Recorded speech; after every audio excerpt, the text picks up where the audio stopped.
ถึงม.7 ปีนี้ก็เลยห้องเพลงนี้แทนใจ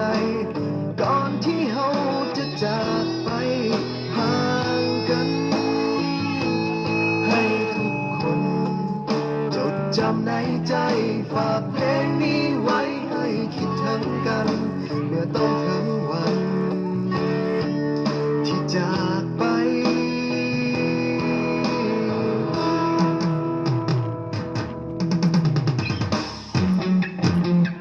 ก็เลยเขียนเพลงนี้ขึ้นมาให้ทุกคนหูไว้ออกมาจากหัวใจของเพื่อนคนนี้ถึงจะอยู่แห่งคนใดยังคิดถึงกันทุกวินาทีจึงขอมอบเพลงนี้แด่เพื่อนทุกคน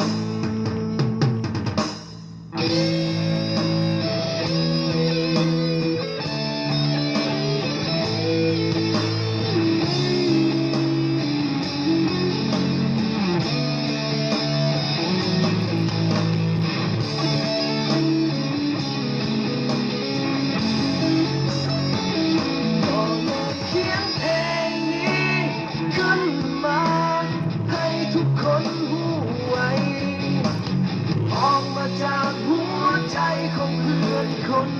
นี้ถึงจะอยู่แห่งคนใดยังคิดถึงกันทุกวินาทีจึงขอมอบเพลงนี้แด่เพื่อนทุกคนสุดท้ายนี้ที่บอกเอาไว้ถึงจะอย่างใดก็ยังมีคำว่าเฮาคำว่าเพื่อนในวันนี้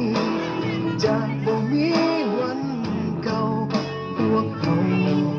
ม.7 ปีสุดท้ายคำว่าเพื่อนในวันนี้จะบ่มีวันเก่าพวกเขาม.7 ปีสุดท้ายพวกเขาม.7 ปีสุดท้าย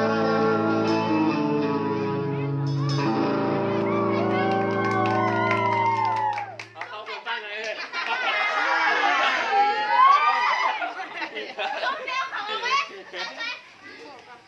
ว่าจะแจ้งเป็นรอบเลยเนี่ยเฮ้ยเ